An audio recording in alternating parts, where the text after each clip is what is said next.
자, 이번에는 행정 행위의 효력을 볼 거예요.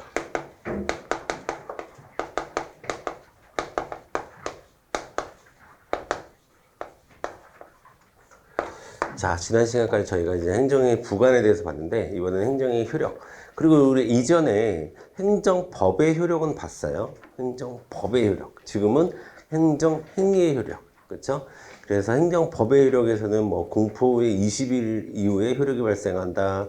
또 국민의 기본권을 직접 침해하면 30일 있다가 효력이 발생한다. 그 얘기를 했고, 이번에는 행정행위, 그러니까 즉 처분의 효력이 언제부터 발생하느냐. 요게 행정절차법의 이 내용이 굉장히 많습니다. 그래갖고 우리가 어차피 행정절차법을 공부를 해야 되니까 미리 좀 땡겨서 좀 자세하게 얘기를 말씀드릴 텐데, 자, 제일 첫 번째 우리가 기억해야 될 단어가 바로 이 단어입니다.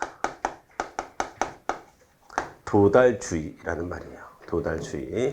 자, 도달주의라고 하는 것은 행정처분 혹은 행정행위의 효력은 언제서부터 발생하냐? 도달되었을 때 효력이 발생한다 라는 원칙이에요.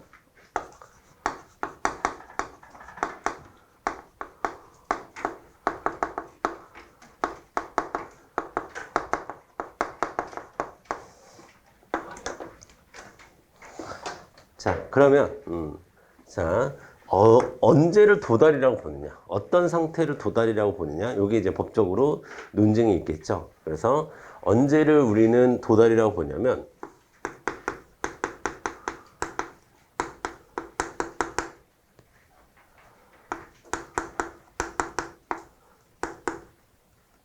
처분이 있었다는 것을 알 수 있는 상태에 놓이는 것, 이것을 우리가 도달이라고 보는 것. 즉 알았냐 몰랐냐는 도달의 기준이 될 수 없습니다. 자, 알 수 있는 상태 객관적으로, 그러니까 예를 들어서 저는 몰랐어요. 그런 처분이 있는지, 영업정지 처분이 내려졌는지 저는 몰랐어요. 이렇게 주장할 수가 있잖아요. 그러니까 주관적으로 알았는지 몰랐는지는 중요하지 않다. 네가 알 수 있는 상태였는지 아닌지가 중요하다라는 얘기입니다. 자, 그리고 또 하나 중요한 것은, 자, 도달이 되게끔 했느냐 안 했느냐를 따지는 거지 상대가 알았느냐 몰랐느냐를 따지는 건 아닙니다. 그래서 자, A가, 국민의 A씨가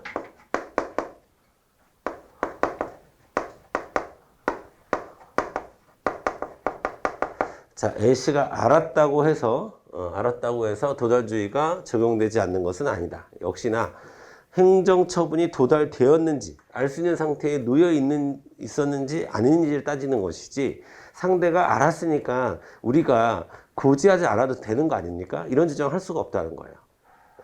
아시겠죠? 상대가 알았는지 몰랐는지도 알았다고 해서 도달주의가 적용되지 않는 것은 아니다. 알았다고 해서 알았어도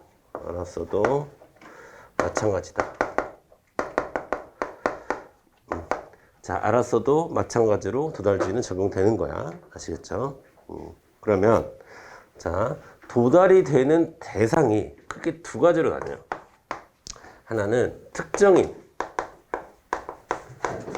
말 그대로 A씨에게 딱 전달되는 것인지, 자, 불특정인에게 전달되는 것도 있을까요? 있겠지. 왜? 우리가 처분을 배울 때, 제가 처음에 여러분에게 행정행위의 종류를 정리해 드릴 때 이런 식으로 정리를 한번 해드린 적이 있어요. 자, 처분은 크게 특정인에게 전달되는 처분을 개별 처분이라고 그러고, 불특정인에게 전달되는 처분도 인정한다. 그런 처분을 뭐라고 하죠? 일반 처분이라고 얘기한다. 그러면 일반 처분일 때와 개별 특정인 딱 찍어서 처분할 때와 도달주의가 적용되는 것이 방식은 다르겠죠, 당연히. 자, 그럼 특정인에게 전달될 때 어떠한 방식을 취하느냐? 네 가지 방식을 취합니다. 첫 번째로는 우편, 그 다음에 교부 나눠줘요. 그 다음에 정보통신망, 인터넷을 이용한 정보통신망,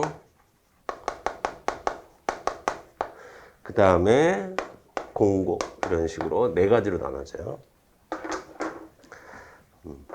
하나하나 보도록 하겠습니다. 먼저 우편으로 보낼 때는 우편은 두 가지 방식이 있어요, 여러분. 그냥 보내는 게 있고 그 다음에 기록 취급하는 게 있어요. 기록 취급, 우리가 카드 같은 거 신청하면 본인 아니면 안 주죠. 안 줘요. 그런 거를 그러니까 누가 지금 현재 어디에 있고 지금 현재 A 우편 집중국에 있다. 지금 A씨에게 전달됐다. 이런 것을 꼭 확인하고 서명을 받아요. 그런 우편을 우리가 뭐라고 그러냐면 등기라고 얘기합니다. 등기.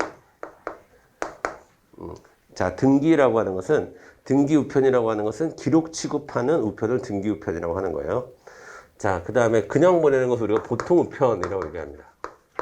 자, 등기 우편일 때는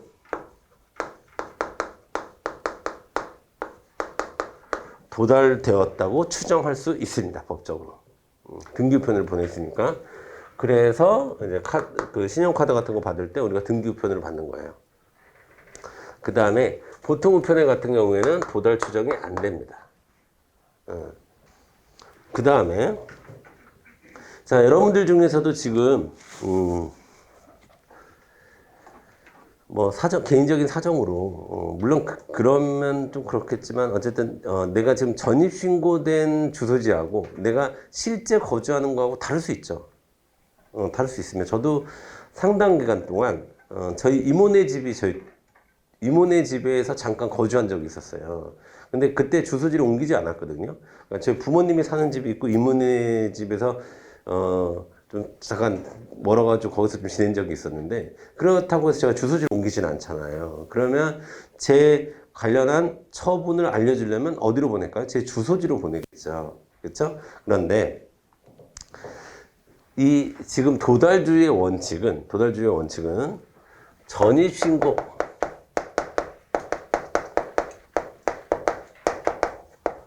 그래서 전입신고라고 하는 것은 주민등록상 행정청에서 알고 있는 주민등록상 주소지를 얘기하는 거예요. 전입신고가 기준이 아니라 지금 실제 거주하고 있는 곳이 어디냐 이게 기준입니다. 자, 그 주민등록상 전입신고된 그 주소지에다 백날 보내봐야 그것은 도달로 추정되지 않아요. 등기를 백날 보내봐야. 아시겠죠? 어디로 보내야 돼? 실제 거주지로 보내야 돼. 실제 거주지로 파악해서. 그게 도달주의의 원칙입니다.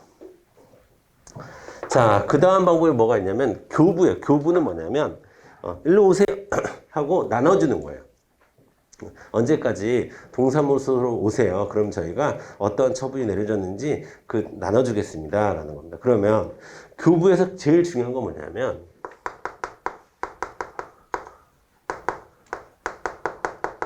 내가 해당하는 행정처분을 받았다라고 해서 수령확인서를 꼭 써야 돼요. 그래야 교부됐구나. 수령확인서라는 것은 받았다라는 확인서를 얘기하는 거예요. 받았다, 수령했다라고 하는 확인서를 얘기하는데 여기서 중요한 거는 자, 누구도 되냐면 본인이 직접 가지 않아도 됩니다. 자, 여러분 교부의 방식은 두 가지가 있어요. 와서 가져가세요 하는 방식도 있고 나눠주는 방식도 있고 직접 가는 겁니다. 저도 이제 공익근무할 때 이런 거 많이 해봤거든요. 그럼 공익근무할 때 집에 찾아가서 줘요. 특히 이제 자영업 하시는 분들은 가게에 찾아가서 줍니다. 이런 걸 교부라고 하는 거예요. 직접 나눠주는 것을 교부라고 하는데 갔는데 사장님이 안 계셔. 그러면 그냥 와야 돼요? 아니면 종업원한테 줘야 돼요? 종업원한테 주는 거야. 그거를 우리 판례에서 뭐라고 얘기하냐면 사무원에게 줄 수 있다. 사무원이나 아니면 종업원은 뭐라고 하냐면 법적으로 피용자라고 해요. 법적으로 사장님은 사용자라고 하고 직원은 법적으로 피용자라고 불러요. 그러니까 사용을 당하는 사람이 되는 거죠. 종업원은. 그분한테 직원한테 주고 와야 돼. 피용자한테 사무원이나 피용자한테 주고 와야 되고. 혹은 집에 갔는데 남편분이 안 계셔. 그러면 부인분에게 주고 와야 돼요? 그냥 와야 돼요? 주고 와야 되지. 그런 분들은 우리가 뭐라고 그래요? 법적으로 동거인이라고 그래요. 동거인. 사무원, 피용자, 동거인에게도 가능하다.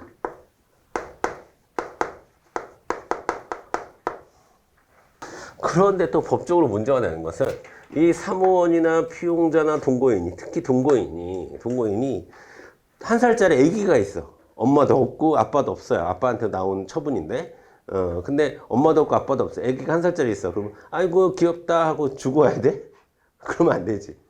그래서 이 사무원, 피용자, 동거인이 뭐를 갖고 있어야 되냐면 사리 분별력이 있어야 돼요. 그냥 막 주면 안 돼 또. 자, 그 다음에 세 번째로 정보통신망을 통해서도 처분을 보낼 수 있습니다. 알려줄 수 있어요. 그렇죠. 정보통신망이라고 하는 것은 우리가 알고 있는 이메일이라든가 이런 걸 얘기하는 거예요. 자, 그런데 이거는 무조건 정보통신망으로 할 수 있는 게 아닙니다. 자, 그냥 송달 받을 자 A씨가 동의를 해줘야 돼요. 동의를 해줘야지. 그래야 정보통신망으로 보낼 수가 있어요. 그냥 정보통신망으로 보내면 안 돼요. 그리고 동의도 해줘야 되고 뭐를 해줘야 돼? 지정을 해줘야 돼. 어떤 컴퓨터로 보내는지. 여기서 얘기하는 컴퓨터는 이게 뭘 얘기하냐면 어떤 이메일 주소로 보내야 되는지 이거를 알려줘야 돼요. 그렇지 않으면 동의도 없었고 지정도 없었으면 정보통신망을 통한 처분의 처분을 알려주는 것은 우리가 도달했다라고 보지 않는 겁니다. 아시겠죠? 그리고 그러면 이건 시점이 중요해요. 시점. 자, 뭐 이메일은 내가 지금 보냈는데 상대방에게 도달되었다라고 확인할 수가 없어요. 그렇죠? 바로 보냈다는 사실만으로는 받았다라고 얘기할 수는 없는 겁니다. 그래서 우리가 이메일 같은 거 보면은 발신 확인 이런 것도 하고 그러잖아요. 도달했는지 안 했는지 수신 확인. 그 상대방이 받았는지 안 받았는지. 그러니까 우리가 카톡도 마찬가지야. 카톡 보내면 일이 있는지 없는지를 따지는 거잖아요. 그런 것처럼 자, 포인트는 어디냐면 내가 보냈어. 그러니까 그 사람에게 도달했겠지. 이렇게 주장할 수가 없습니다. 그러면 자, 주장의 기준은 뭐가 돼야 돼요? 자, 송달 받을 자가 A씨가 지정해둔 이거는 해당 메일로 A씨의 컴퓨터에 지정 컴퓨터에 도착했을 때 그걸 우리 입력이라고 표현해요. 지정 컴퓨터에 입력되었을 때 도달되었다라고 평가를 합니다. 아시겠죠? 법적으로는. 자, 이게 좀 특이한 거예요. 원래는 그냥 우편이나 교부나 정보통신망으로 특정인에게 보내면 되는데, 자, 그 사람이 예를 들어서 주소 불명이야. 주소를 알 수가 없어. 처분을 해야 되는데 주소를 알 수 없네. 그 다음에 또는 보낼 수가 없어요. 그걸 우리가 송달불능이라고 하거든요. 그 사람이 어디 사는지도 모르겠고, 그 다음에 우편이 안 되는데, 혹여라도 우편이 안 되는데, 뭐, 배 위에 있어. 항상 뭐 자동차 타고 항상 캠핑적으로 막 여행 다녀. 그 사람한테 처분을 내려야 되는데, 일정한 주소지가 없어요. 송달이 불능한 상태예요. 자, 그런 경우에는 어쩔 수 없이 그러니까 공고라고 하는 것은 전체를 대상으로 알리는 수밖에 없어요. 자, 우리가 지갑 같은 거 찾았을 때 지갑 같은 거를 잊어버린 사람이 누군지 특정할 수 있고 그 사람한테 알릴 방법이 없다. 그러면 이렇게 붙여놓죠, 어디다가. 자, 어디에서 저 지갑 찾았으니까 찾아가세요 라고 붙여놓죠. 그런 거예요, 공고는. 이런 처분이 있으니까 보세요 라고 공고를 하는 거예요. 그러면 이 사람이 공고했을 때 바로 알기란 힘들겠죠. 그래서 자, 시간을 좀 줍니다. 며칠을 주냐면 공고 후에 14일, 자, 14일이 지나서 공고 후 14일 이후 효력이 자동으로 발생합니다. 자, 특정인에게는 이 네 가지 방법이 있는데, 그 다음에 이제 불특정인, 전체에게 알리는 일반 처분. 일반 처분을 할 때는 뭐를 하냐면, 자, 예를 들어서 주염열 사거리를 어떤 데가 도로 점령을 했으니까 주염열 사거리를 며칠 몇 시에 이용하지 마세요 라고 이렇게 했습니다. 누구한테? 모든 사람에게. 불특정, 거기를 지날 수 있는 모든 사람에게 한 거야. 구체적이에요? 추상적이에요? 구체적이야. 근데 일반적이에요, 개별적이에요? 일반적이에요. 일반적이고 구체적이었을 때 우리 그 처분은 뭐라고 한다? 일반 처분이라고 하는 거야. 그러면 모든 사람에게 알려야 되잖아. 그래서 고시를 하거나 공고하는 방식으로 알릴 수밖에 없습니다. 불특정인에게는. 자, 그러면 이들에게도 효력 발생 시점이 있어야 되죠. 고시나 공고 후에, 공고 후 5일 이후에 효력 발생합니다. 자, 이거는 당연히 고시 공고밖에 방법이 없죠. 그래서 이건 바로 효력이 발생하는, 좀 바로라기보다는 좀 빨리 효력이 발생하는 거고, 이거는 그 사람이 공고를 통해서 알렸는지 알기가 좀 힘들잖아요. 그래서 시간을 좀 더 주는 겁니다. 이거 바꿔서 시험 문제 잘 낼까요, 안 낼까요? 잘 내지. 이게 행정절차법에 나와 있는 거고, 법에 나와 있는 거고, 그 다음에 문제 내기 좋잖아. 똑같은 고시 공고야. 똑같은 공고야. 근데 하나는 특정인에게 할 때는, 특정인에게는 어쩔 수 없는 상태에서 하는 거고, 그럴 때는 14일의 시간을 주고, 그 다음에 대중들에게, 원래 불특정 다수에게 내리는 처분이기 때문에 이건 원래 고시 공고밖에 못하는 거죠. 다른 방법이 없죠. 그럴 때는 5일의 시간을 주는 겁니다. 이거 바꿔서 많이 내니까 헷갈리면 안 돼요. 이거 날짜가 중요합니다. 14일, 5일. 자, 그 다음에 자, 행정행위의 효력 두 번째로 우리가 두 번째 원칙, 첫 번째 원칙이 도달주의 원칙이고, 그러면 언제가 도달이라고 보느냐? 이게 중요한 거고, 두 번째 원칙은 우리가 행정법의 효력에서도 봤지만 소급 금지 원칙이 중요합니다. 소급 금지 원칙 다시 한번 정리를 해드릴게요. 자, 세 가지를 정리를 하면 돼요. 하나는 신청에 의한 인허가, 인가나 허가를 얘기하는 거예요. 인허가. 그 다음에 뭔가를 하지 말라는 제재 처분, 혹은 뭔가에 대해서 대가를 주는, 처벌을 하는 그런 것을 우리가 침익적 처분, 이걸 우리가 제재 처분이라고 부르는 거예요. 그 다음에 어떠한 법률 관계를 확정해주는 처분. 이렇게 세 가지로 나눠보면 됩니다. 자, 먼저 인허가를 해줄 때는 기준이 뭐예요? 처분시, 신청시? 처분시 법령이 기준이에요. 아시겠죠? 처분시 법령이 기준이다. 그 다음에 제재 처분을 할 때는 처분시, 행위시? 처분시야? 행위를 했을 때의 법령이 적용되는 거예요? 아니면 처분을 할 때의 법령이 적용되는 거예요? 행위시야, 행위시. 그러니까 항상 제재 처분을 할 때는 행위시, 뭔가를 허가해주고 그 사람에게 수익적인 뭔가를 줄 때는 처분시. 알겠죠? 구분해야 돼. 이거 헷갈리면 안 돼. 자.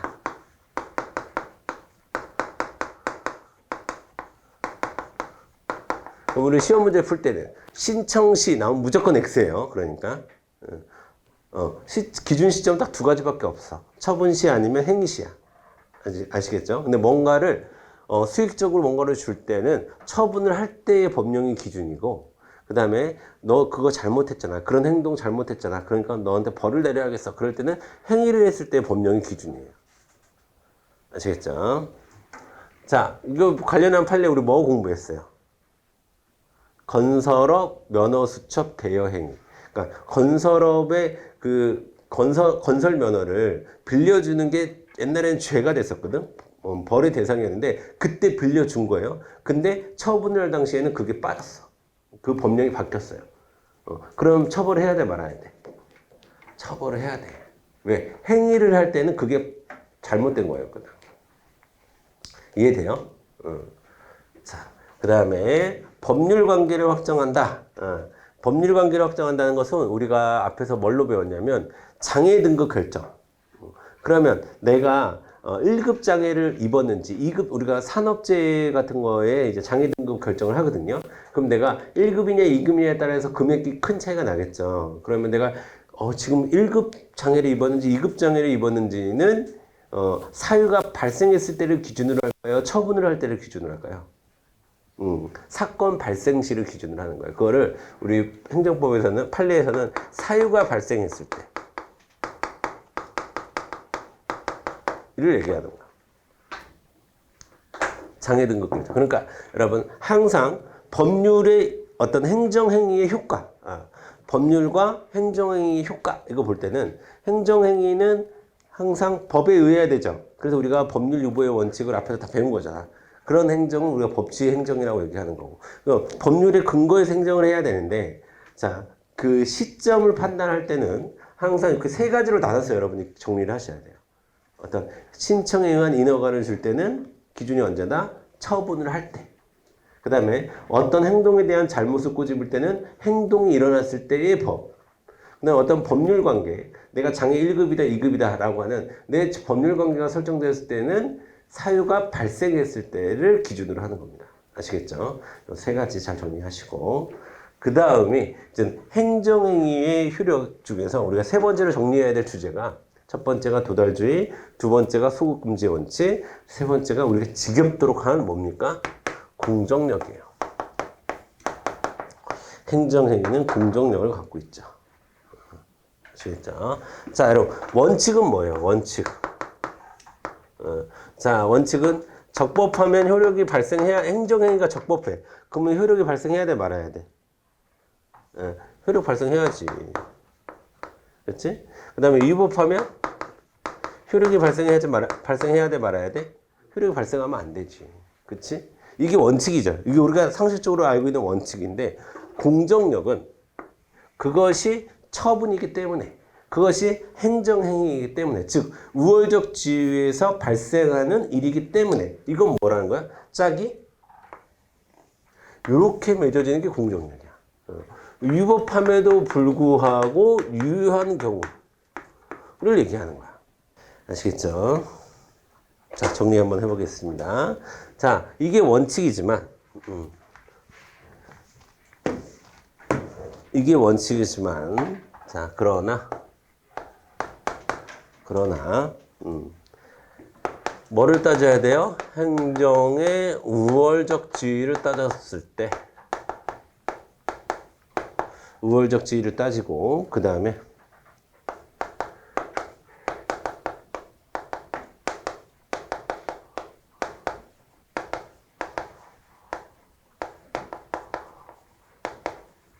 행정행위의 법적 안정성. 여러분, 행정행위의 법적 안정성이라는 건 뭐냐면 아까 제가 법이라고 하는 것은 사람들에게 어느 정도 신뢰를 기반으로 이 사람에게는 가석방 해주고 이 사람에게 가석방 안 해주고 그러면 안 된다고 그랬잖아요. 마찬가지예요. 행정행위도 어떤 사람에게는 영업정지 처분을 했는데 문을 열어 계속. 그래도 행정처에 가만히 있어. 그러면 옆집은 어떻게 생각할까요? 아, 처분을 안 지켜도 되는구나. 영업정지를 해도 저렇게 장사를 하는 거 보니까 뭐라고 하지 않는구나. 이렇게 생각할 거 아닙니까?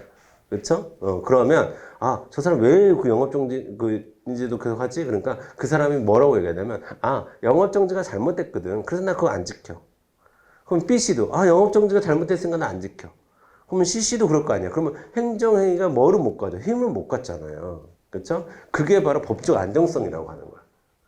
법적 안정성이라고 하는 것은 국민적인 신뢰가 형성이 안 되는 거야. 그 처분, 어떤 처분을 해도 사람들이 그거 잘못됐어 하면 자기 마음대로 할 수 있는 거예요. 그러니까 잘못됐다 하더라도 힘을 갖고 있어야 되잖아요. 그게 바로 공정력입니다. 그래서 위법해도 힘이 있는 거예요. 아시겠죠? 그럼 이걸 깔끔하게 세 가지로 정리할 수 있어요. 공정력을 첫 번째, 뭐가 처분이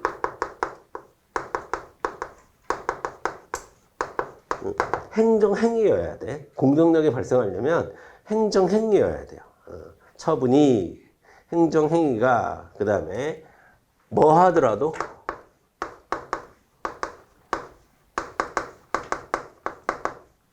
위법하더라도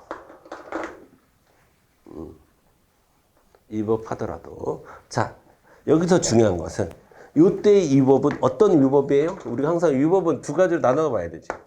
무효와 취소가, 무효 사유와 취소 사유가 있죠. 이때는 무효 사유, 취소 사유? 취소 사유. 자, 취소 사유가 있다 하더라도 자, 세 번째. 일단, 혹은 우리 판례는 일응이라는 표현을 써요. 일단, 유효한 것을 우리가 세 글자로 공정력이라고 하는 거예요. 여기서 일단이라는 것을 풀어서 얘기하면, 뭡니까? 권한 있는 기간이 취소하기 전까지를 얘기하는 거예요. 법원에서 취소가 되었거나 아니면 행정청 스스로가 직권 취소를 했거나 이런 경우라면 효력이 사라지겠죠. 그런데 그 전까지 일단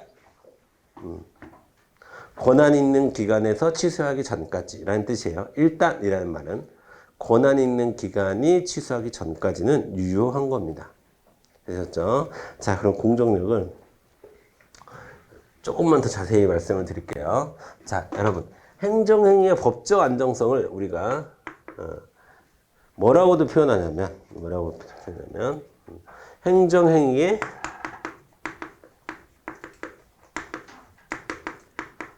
실효성 확보라고 시험에 나와요. 실효성 확보. 똑같은 말이죠. 행정행위에 대한 법적인 기대라고 하는 것은 행정행위가 실질적으로 효력을 낼 수 있어야 된다라는 거죠. 그렇죠? 자, 그 다음에 우리가 행정행위가 라고 얘기할 때는 쉽게 얘기하면 뭐 안 돼? 행정입법 해야 안 돼. 이건 지금 처분성 따지는 거야. 행정입법 처분성 원칙적으로 없죠. 이런 거는 공정력 적용되지 않아요. 공정력 적용되지 않아. 그 다음에 우리가 나중에 또 배울 텐데 그냥 이렇게 해주세요 라고 얘기해요. 행정지도 이런 것도 안 돼. 그 다음에 공법상 계약 이런 것도 원칙적으로 안 돼요. 안 된다는 얘기는 공정력이 적용되지 않는다라는 거예요.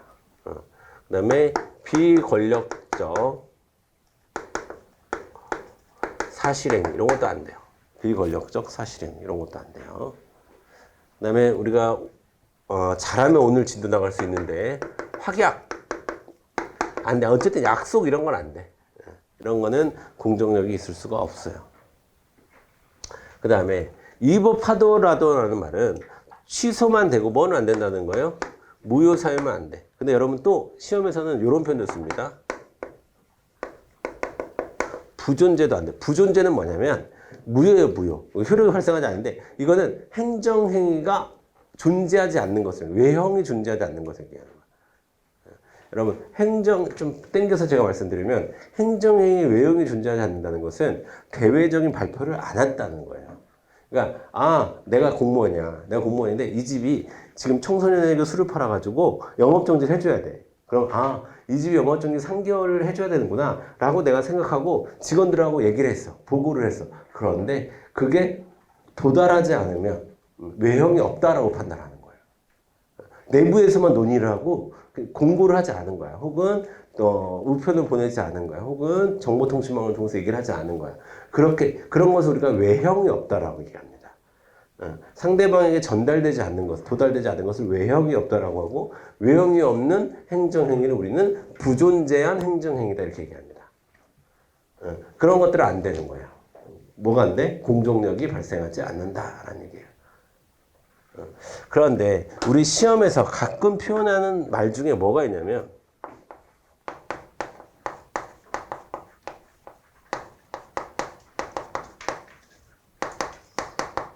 구성요건적 효력이라는 게 있어요. 그런데 여러분 일단은 정리를 제일 먼저 해줘야 될 거는 이 구성요건적 효력도 내용은 공정력이랑 똑같거든. 이 얘기야. 근데 단지 이거는 힘이 적용되는 대상이 좀 달라요. 그래가지고 판례는 구성요건적 효력과 공정력을 구별하지 않아요. 그냥 여러분 그냥 공정력이라고 얘기해 그냥. 그런데 학문적으로는 좀 달라. 이거는 공정력은 기본적으로 국민들에게 적용되는 힘이거든요. 이거는 같은 국가기관 사이에서 발생하는 힘이에요. 그러니까 예를 들어서 행정안전부가 이 사람을 귀화시켜줬어. 그러면 다른 부서도 그걸 따라줘야 된다는 거야. 이 사람이 귀화됐다라고 하는 전제하에서 적용을 해야 되는 거야. 그렇지 않고 어떤 부서에서는 나를 국민이라고 보고 내가 국민이 됐어. 대한민국 국민이 됐는데 선거하러 가는데 내 이름이 없어요. 그러면은 이건 잘못된 거지. 내가 이미 국민으로 받았으면 선거에서 자동으로 내가 투표권을 가져야 되는 거잖아요. 그렇죠? 이렇게 다른 국가기관들도 어떤 국가기관이 했을 때 그걸 따라줘야 되죠. 그런 효력을 구성 요건적 효력이라고 얘기하는 거예요.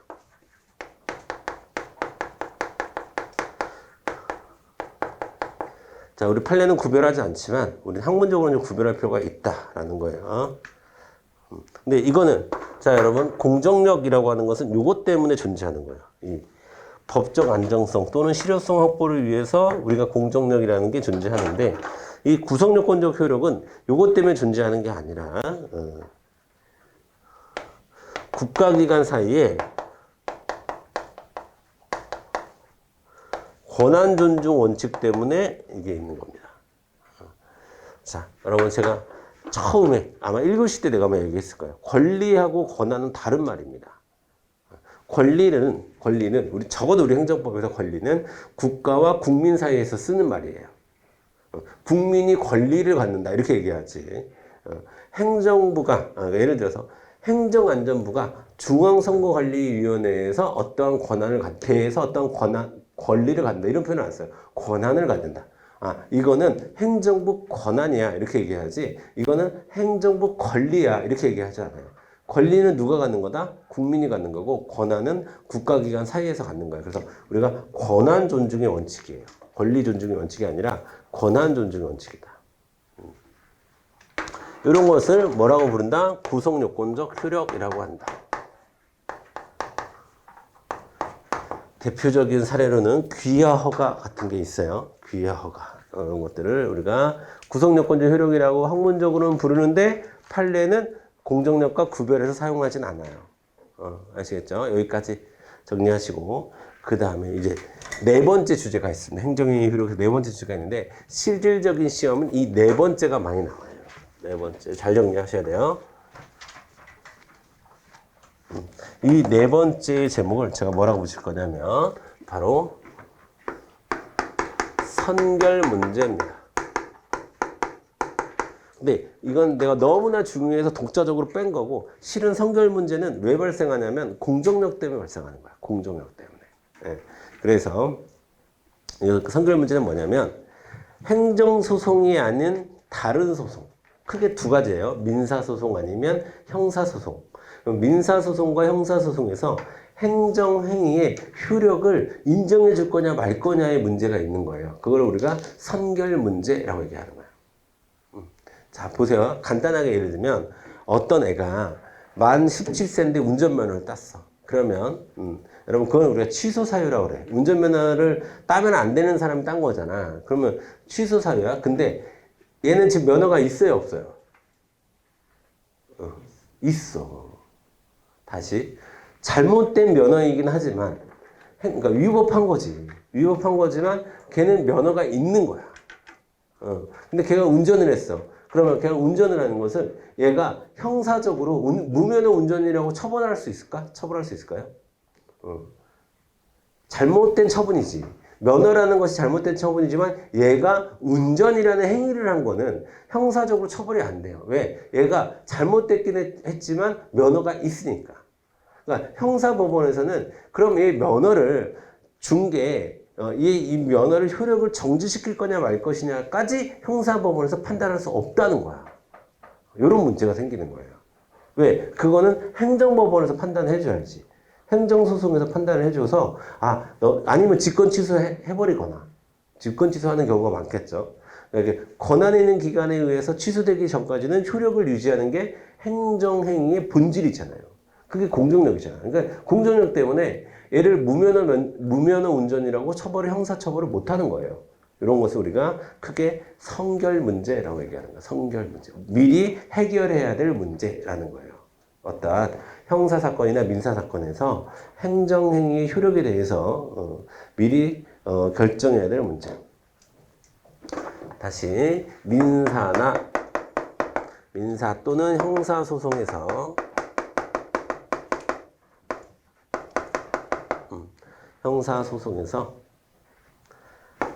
행정행위에 대한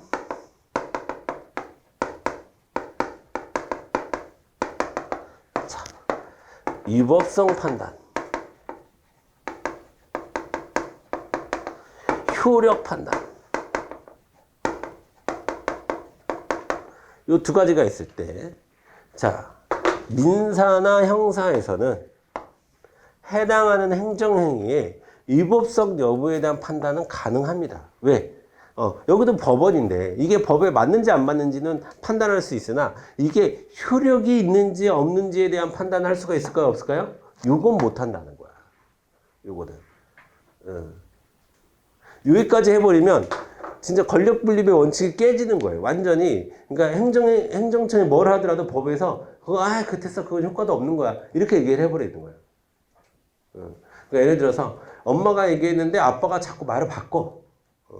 엄마는 용돈을 10,000원을 준다고 했는데 아빠가 용돈을 안 줘. 안 돼, 안 돼. 아니, 엄마가 준다고 그랬는데요? 우리 맨날 그러잖아요.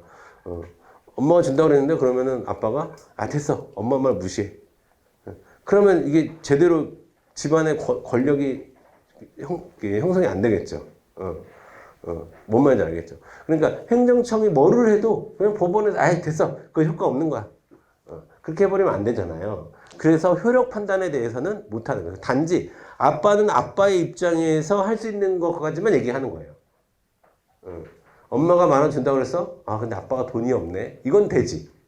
이건 되지. 아빠가 돈이 실제적으로 없으니까. 그렇지만 엄마 말은 무시해. 이건 안 되는 거잖아요. 그렇죠? 그 얘기예요. 선결 문제라고 하는 것은.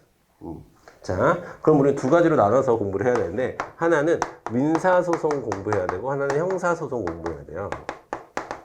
잘 보세요. 민사소송에서 선결 문제가 되는 것은 선결 문제가 논의가 되는 것은 두 가지 소송에서 그렇습니다. 여러분. 하나는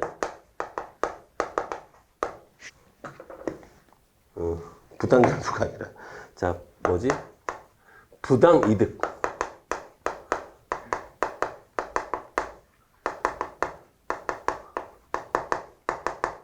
자 여기서 문제가 되고 선결 문제가 또 하나는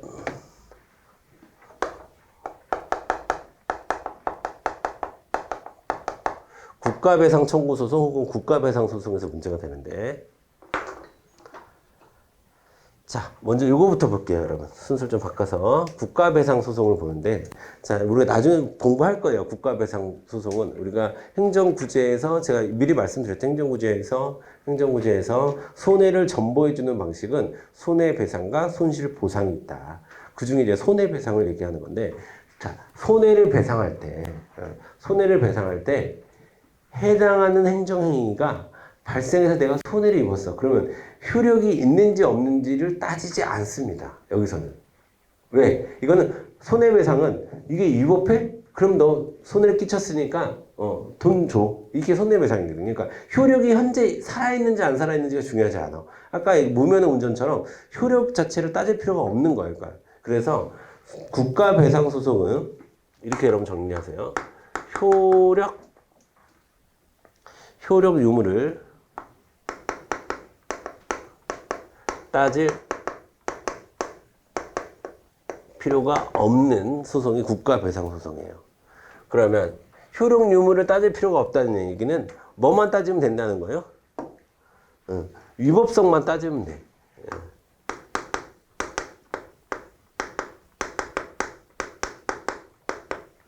자, 위법성만 따지면 돼요. 그러면 만약에 여러분 행정청이 위법한 처분을 했어요. 그러면 국가배상 인정할까요? 인정하지 않을까요?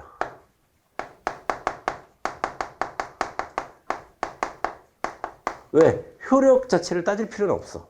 뭐 행정소송에서 취소가 돼가지고 와야 될 필요가 없는 거야. 그냥 위법한지 안 한지만 따져주면 되는 거예요. 국가배상은. 아시겠죠? 자, 민사소송 중에서도 국가배상 청구소송의 경우에는 효력 유무를 따질 필요가 없기 때문에 위법성 판단만 하면 돼요. 그러니까 소송의 성격 자체가 그렇다는 거예요. 그런데 여러분 부당이득 반환 청구소송은 좀 다릅니다. 부당이득 반환 청구소송은 위법함이 일단 무효일 때와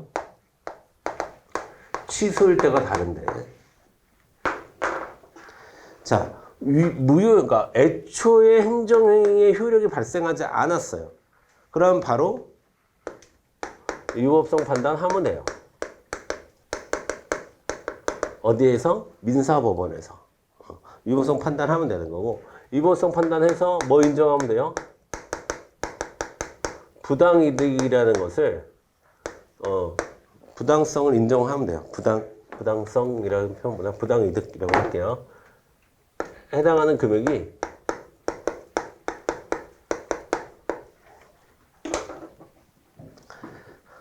자, 여러분 우리가 상속세라는 게 있어요. 상속세라는 것은 상속이 되었을 때 내는 세금이 상속세지. 근데 내가 상속을 못 받았거든. 못 받을 수도 있잖아요. 내가 상속을 못 받았어. 그러니까 아버지 재산이 없어서 내가 상속을 못 받았어. 근데 나한테 상속세가 1,000만 원이 나왔어요.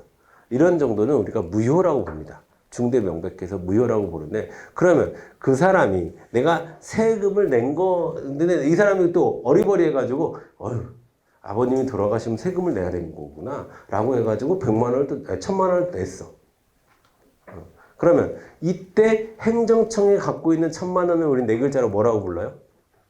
부당이득이라고 하는 거야. 부당이득. 그럼 그거를 돌려받아야 돼? 가만히 있어야 돼? 돌려받아야 되지. 그게 바로 부당이득 반환 청구 소송이에요. 내가 갖고 있어야 될 돈을 지금 행정청이 갖고 있는 것 뿐이야. 이거는 민사적으로. 그러니까 민사소송이에요. 부당이득 반환 청구 소송은 민사소송입니다. 공법관계 얘기할 때도 제가 말씀드렸어요. 그런데 이 부당이득 반환 청구 소송을 할 때 그러면 완전히 이 정도의 무효 사유면 그냥 이 부당이득 반환 청구 소송을 하는 민사법원에서 그냥 위법성 판단을 해서 부당이득 인정해 주면 돼요. 그런데 그게 아니라 취소 정도 사유야. 취소 정도 사유야. 그런 경우에는 자, 뭐 때문에? 정확히 제가 좀 자세히 써드릴게요. 공정력 때문에.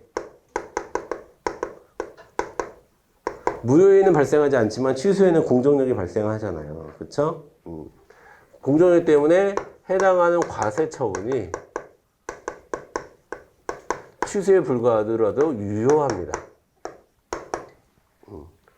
그러면 민사법원에서 이 과세 처분이 유효한데, 그거는 부당한 이득이야 라고 인정해 줄 수가 없어요. 바로 과세처분이 말도 안 돼야 우리가 무효라고 얘기하는데, 과세처분이 잘못됐을 뿐이에요. 그러니까 약간 좀 착오가 있었을 뿐이거나 아니면 취소 정도의 사유에 해당했을 때는 부당이득이라고 민사법원이 얘기할 수는 없어요. 자, 그러면 이제 어떻게 해야 되냐면 이 과세처분의 효력을 상실시켜야 돼. 그러면 내 입장에서 할 수 있는 건 뭐예요? 이 과세처분을 취소시켜야 돼요. 그러면 효력이 사라질 거 아니야. 취소되면. 그쵸? 그러면 취소 소송을 열고, 그 다음에 취소가 됐죠? 취소가 됐어? 이때 부당이득으로 인정해 줍니다. 이때 부당이득으로 인정해 주는 거예요. 뭐를 해서? 위법성 판단을 해서 취소 후에 이제 위법성 판단을 하는 거야. 즉, 취소라는 것은 뭐예요? 효력이 사라졌다는 거죠. 효력이 사라진 후에 이제 그때서야 위법성 판단을 해서 부당이득이라고 인정을 해주는 거예요. 그러면 그때서야 이제 부당이득 반환 청구 소송을 할 수가 있는 거야. 무효면은 바로 할 수 있지만 취소면은 행정소송에서 취소된 후, 효력을 상실시킨 후, 그 다음에 부당이득 반환 청구 소송을 할 수 있는 거예요.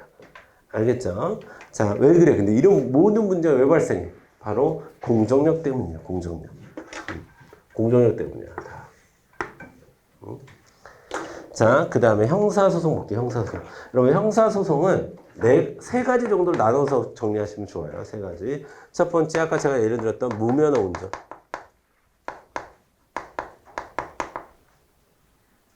그 다음에 무허가 영업. 그 다음에 세 번째로 어떤 시정명령 같은 명령 위반.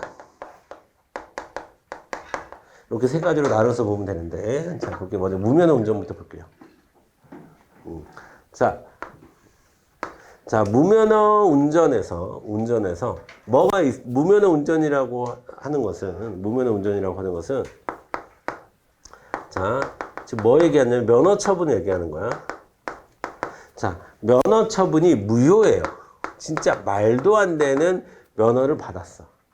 면허를 받아. 그러면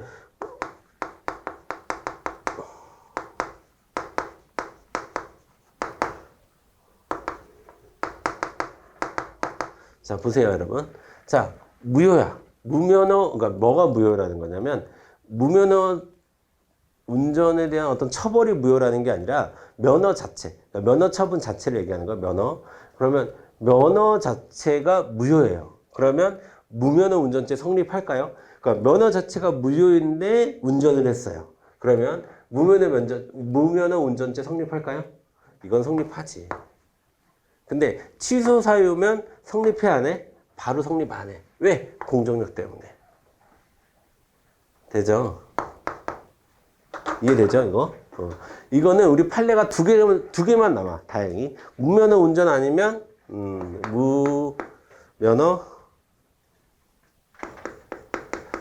무면허 수입. 이 두 개만 나올 거예요. 근데 똑같은 메커니즘이니까 여러분 그냥 같이 외우시면 돼요. 무면허 운전, 무면허 수입. 이거만 나와요. 자, 그 다음에. 이거는 여러분, 무허가 영업은 어떤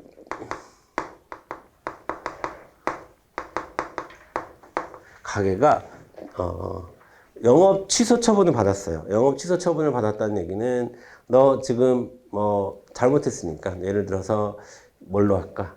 너 위생시설을 하라고 했는데 그 부관을 붙였는데 위생시설을 만들지 않았어. 그러면은 너에 대한 영업 허가를 내가 취소하겠어라고 해서 영업 취소 처분을 내렸어요. 근데 그 영업 취소 처분이 잘못됐어. 완전히 잘못됐어요. 그러면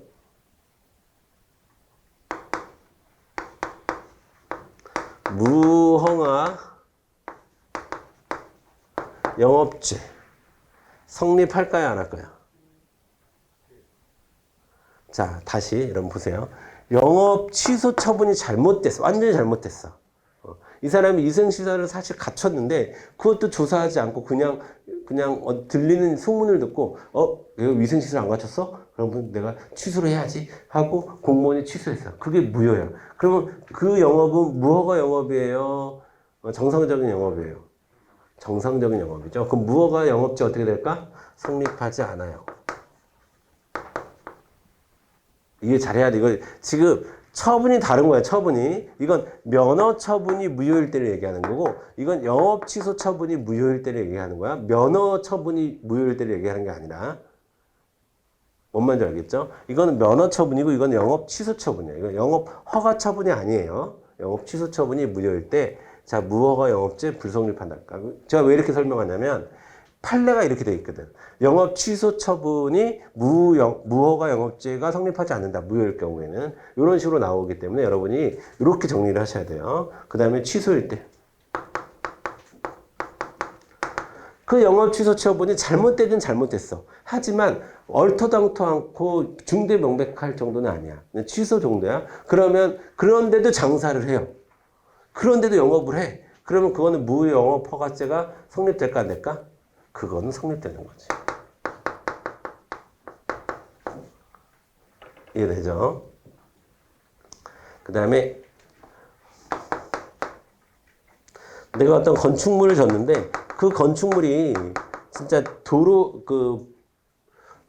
보행에 장애를 주고, 그렇죠? 사람들이 걸어 다니는데 장애를 주고, 막 엉망으로, 그러니까 내가 건축물을, 그러니까 예를 들어서, 내가 집을 졌네요. 저기 도로가 있는데 우리 집이 예를 들어서 이렇게 뚝 튀어나왔어. 그리고 지나가는 사람들이 그 고개를 숙이면서 지나가야 돼. 우리 집이 좀 튀어나와가지고. 그러면 자, 행정청에서는 이거 없애라고 시정명령 내리겠지. 예. 그래서 시정명령을 내렸어요. 시정명령을 내렸어. 그런데 그 시정명령이 만약에 위법해요.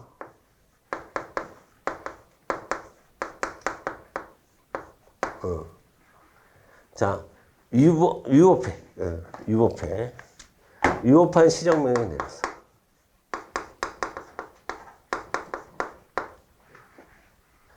자, 여러분 보세요.